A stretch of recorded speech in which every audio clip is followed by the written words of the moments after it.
এর জন্য প্রথমেই দরকার সাবান। আমি এখানে পেয়ার্স সাবান ব্যবহার করছি, তবে আপনি চাইলে এর পরিবর্তে ডাভ সাবানকেও ব্যবহার করতে পারেন। ফেস ওয়াশটি তৈরি করার জন্য আমি অর্ধেকটা সাবান ব্যবহার করব। এবার এটাকে গ্রেট করে নিতে হবে। ফ্রেন্ডস, পেয়ার্স একটি গ্লিসারিন সাবান, তাই এটা সব ধরনের ত্বকের জন্যই সমান উপযোগী। এই সাবানটি আপনার রুক্ষ ত্বককে মসৃণ করতে অনেক ভালো কাজ করবে। এবার এই গ্রেট করা সাবানগুলোকে একটি বাটির মধ্যে নিয়ে নিন। তারপর আমি এর মধ্যে অ্যাড করব হাফ কাপ গোলাপ জল। এবার এটাকে একটু মিক্স করে নিন। তারপর আমার দরকার লেবুর রস। আমি এখানে একটি বড় সাইজের লেবুর মধ্য থেকে তার রসটাকে বের করে নিয়েছি। তারপর আমি এর মধ্যে অ্যাড করব 1 টেবিল চামচ কর্নফ্লাওয়ার। এবার এটাকে মিক্স করে নিতে হবে। রূপচর্চায় কর্নফ্লাওয়ারের ব্যবহার অনেকেই জানেন না। কর্নফ্লাওয়ার ত্বকের অতিরিক্ত তেল ভাব দূর করে ফর্সা ত্বক পেতে সাহায্য করে। পাশাপাশি এটা ত্বক থেকে বলিরেখা এবং ব্রণের দাগ সহ সব রকমের কালো দাগ দূর করতে সাহায্য করে এবং মৃতকোষ দূর করে ত্বককে ভিতর থেকে ফর্সা করে তোলে। মিক্স করার পর এটাকে কিছুক্ষণের জন্য এইভাবেই রেখে দিতে হবে। এবার গ্রেট করা সাবানকে ডাবল বয়লার পদ্ধতির সাহায্যে মেল্ট করে নিন।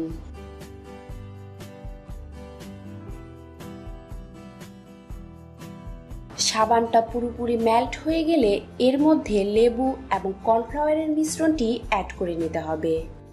অ্যাড করার পর এইভাবেই 7 থেকে 8 মিনিট এটাকে গরম করতে থাকুন। 7 থেকে 8 মিনিট পর এই মিশ্রণটাকে এর মধ্যে থেকে নামিয়ে ঠান্ডা করে নিতে হবে। ঠান্ডা হয়ে গেলে এর মধ্যে আমি অ্যাড করব 1 চামচ মধু। তারপরেতে দিব খুবই গুরুত্বপূর্ণ একটি উপাদান, আর তা হচ্ছে কাওলিন ক্লে। তবে আপনার কাছে যদি কাওলিন ক্লে না থাকে তবে এর পরিবর্তে মুলতানি মাটিকেও ব্যবহার করতে পারেন। এখানে আমি 2 টেবিল চামচ কাওলিন ক্লে ব্যবহার করছি। এবার কাওলিন ক্লে পুরোপুরি এর মধ্যে মিশে না যাওয়া পর্যন্ত এটাকে মিক্স করতে থাকুন। ফ্রেন্ডস, কাওলিন ক্লে ত্বককে ফর্সা ও সুন্দর করার জন্য অনেক ভালো কাজ করে। বিশ্বের যত প্রকার নামি দামি বিউটি প্রোডাক্ট রয়েছে তার প্রায় প্রত্যেকটাতেই এই উপাদানটিকে ব্যবহার করা হয়ে থাকে। এটা খুব দ্রুত ত্বকের কালো দাগ দূর করে ত্বককে ফর্সা করে তোলে। মিক্স করার পর এইভাবেই 30 মিনিটের জন্য রেখে দিন। 30 মিনিট পর আপনি দেখতে পারবেন এটা পুরোপুরি ক্রিমের মতো হয়ে গেছে। এবার এটাকে একটি এয়ারটাইট কন্টেনারে স্টোর করে নিন। ফ্রেন্ডস, আপনি এই ফেস ওয়াশটিকে ফ্রিজের মধ্যে 10 থেকে 12 দিন পর্যন্ত সংরক্ষণ করতে পারবেন। এবার আমি আপনাদেরকে জানাবো এই ফেস ওয়াশটিকে কিভাবে ব্যবহার করতে হবে। ব্যবহারের পূর্বে আপনার ত্বককে পানির সাহায্যে ভিজিয়ে নিন। তারপর এই ফেস ওয়াশটি নিয়ে আপনার ত্বকের মধ্যে 1 মিনিট ম্যাসাজ করুন। ফ্রেন্ডস, এই ফেস ওয়াশটি ত্বকের ময়লা দূর করার পাশাপাশি ত্বকের উজ্জ্বলতাকে বাড়িয়ে দেবে, আর এটা মার্কেটে থাকা যে কোনো ফেস ওয়াশের থেকে অনেক বেশি কার্যকর। এটা ব্যবহারের সময় আপনি লক্ষ্য করতে পারবেন মার্কেটে থাকা ফেস ওয়াশের মতোই এটা আপনার ত্বকের মধ্যে ফেনা তৈরি করবে এবং ত্বককে গভীরভাবে পরিষ্কার করে ফেলবে। এইভাবে 1 মিনিট ম্যাসাজ করার পর আপনার ত্বককে পানির সাহায্যে পরিষ্কার করে নিন। ফ্রেন্ডস, এই ফেস ওয়াশটিকে আপনি দিনে 2 বার ব্যবহার করতে পারবেন, আর নিয়মিত এর ব্যবহারে আপনার ত্বক থাকবে সবসময় ফর্সা, উজ্জ্বল ও আকর্ষণীয়। তো ফ্রেন্ডস, আমার এই ভিডিওটি যদি আপনার কাছে ভালো লেগে থাকে তাহলে অবশ্যই লাইক এবং শেয়ার করবেন।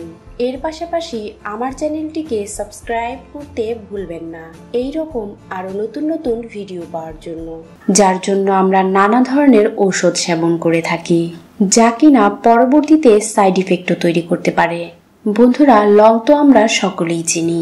সাধারণত রান্নায় স্বাদ বাড়াতে এই লবঙ্গকে ব্যবহার করা হয়, কিন্তু লবঙ্গের এমন কিছু গোপন ব্যবহার রয়েছে যার সাহায্যে আপনি অনেক বড় বড় রোগের হাত থেকে নিজেকে রক্ষা করতে পারবেন। আপনি যদি প্রতিদিন অ্যালকোহল পান করে থাকেন তাহলে অবশ্যই রোজ 2টি করে লবঙ্গ খেতে ভুলবেন না, কারণ এই লবঙ্গ অ্যালকোহলের অনেক ক্ষতিকর প্রভাব দূর করে দেয়। এর সাহায্যে আপনি গ্যাস এবং অ্যাসিডিটির সমস্যাও দূর করতে পারবেন। এর জন্য রাতে খাবার খাওয়ার আগে 1 কাপ লবঙ্গ চা পান করতে পারেন। এই চা পান করার ফলে আপনার হজম শক্তি বেড়ে যাবে এবং পেটে ব্যথা ও বুক জ্বলাও বন্ধ হয়ে যাবে।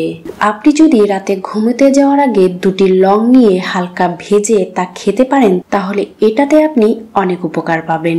তবে লবঙ্গটা অবশ্যই হালকা করে ভাজবেন, যেন এটা কোনোভাবেই জ্বলে না যায়। প্রতিদিন রাতে ভাজা 2টি লং খেলে আপনি গলার ইনফেকশন থেকে রক্ষা পাবেন। এর সাহায্যে আপনি আপনার দাঁত ব্যথাকে কমাতে পারবেন। ভাজা লবঙ্গ গুঁড়ো করে নিয়ে তা আপনার দাঁত ব্যথার উপর লাগিয়ে দিন। এর ফলে আপনি লক্ষ্য করতে পারবেন দ্রুতই আপনার দাঁত ব্যথা কমে গেছে। এর মধ্যে প্রচুর পরিমাণে অ্যান্টিঅক্সিডেন্ট রয়েছে, তাই এটা দেহের ভিতরে থাকা দূষিত টক্সিন বের করে দেয়। লবঙ্গ শুধু লিভার নয়, শরীরের প্রত্যেকটি অঙ্গ প্রত্যঙ্গের ক্ষমতা বাড়িয়ে দেয়। লবঙ্গে থাকা ভিটামিন কে এবং ভিটামিন ই বডিতে রোগ প্রতিরোধ ক্ষমতাকে বাড়িয়ে দেয়। এর ফলে দেহের মধ্যে থাকা ভাইরাস দূর হয়ে যায়। এর জন্যই ভাইরাস জ্বর হলে আপনি এই লবঙ্গ খেতে পারেন, যা আপনার ভাইরাস জ্বরকে দূর করে দিবে, সংক্রমণে আক্রান্ত হওয়ার সম্ভাবনাকেও কমিয়ে ফেলবে। মাংসপেশি এবং কোমর ব্যথা দূর করতেও এই লবঙ্গ খুবই গুরুত্বপূর্ণ কাজ করে। আপনার কোমরে বা মাংসপেশিতে যদি খুব বেশি ব্যথা হয়ে থাকে, তাহলে লবঙ্গর তেল দিয়ে মালিশ করুন। কয়েকদিন ব্যবহারে আপনি লক্ষ্য করতে পারবেন আপনার এই সমস্ত ব্যথাগুলো দূর হয়ে গেছে। এটা ত্বক থেকে ঘা দূর করতেও চমৎকার কাজ করে। লং অনেক ঝাঁঝালো হয়ে থাকে, তাই লবঙ্গ তেলের সাথে সামান্য পরিমাণ অলিভ অয়েল মিশিয়ে আপনার ঘায়ে অ্যাপ্লাই করুন। এর ফলে দ্রুতই আপনার ঘা শুকিয়ে যাবে এবং ঘায়ের যন্ত্রণাও কমে যাবে। আপনি যদি লবঙ্গ চা পান করেন, তাহলে আপনার সর্দি কাশি দ্রুতই ভালো হয়ে যাবে, এমনকি গলা ব্যথা করলে তাও সেরে যাবে। আপনি যদি খুব বেশি মাড়ি ব্যথার সমস্যায় ভুগে থাকেন, তাহলে সকালে উঠে 2 থেকে 3টি লবঙ্গ চিবিয়ে খেয়ে নিন। এর ফলে আরাম অনুভব করবেন। এটা রক্ত পরিষ্কার করতেও কার্যকরী ভূমিকা পালন করে। প্রতিদিন ভাজা 2টি লবঙ্গ খেলে আপনার দেহের রক্ত পরিষ্কার থাকবে। এতে করে বিভিন্ন ধরনের অসুখ বিসুখ থেকে আপনি মুক্ত থাকতে পারবেন। বমি বমি ভাব হলে লবঙ্গ গুঁড়ো করে তার সাথে মধু মিশিয়ে খেয়ে নিন। এর ফলে বমি বমি ভাব দূর হয়ে যাবে। 1 কাপ লবঙ্গ চা আপনার স্ট্রেস কমাতেও সহায়তা করবে এবং মেজাজ রাখবে ফুরফুরে। এর সাহায্যে আপনি আপনার ত্বক থেকে ব্রণ দূর করতে পারবেন। এর জন্য লবঙ্গকে গুঁড়ো করে নিন এবং এর সাথে সামান্য মধু মিশিয়ে আপনার ব্রণের উপর লাগিয়ে রাখুন। 20 মিনিট পর তা ধুয়ে ফেলুন। তাতে করে দ্রুত আপনার ব্রণ দূর হয়ে যাবে। নিয়মিত লবঙ্গের তেল ব্যবহার করলে চুলের বৃদ্ধি দ্বিগুণ বেড়ে যাবে এবং পাতলা চুল ঘন হবে। গর্ভবতী মায়েরা সকালে বমি বমি ভাব দূর করার জন্য লবঙ্গ চুষতে পারেন।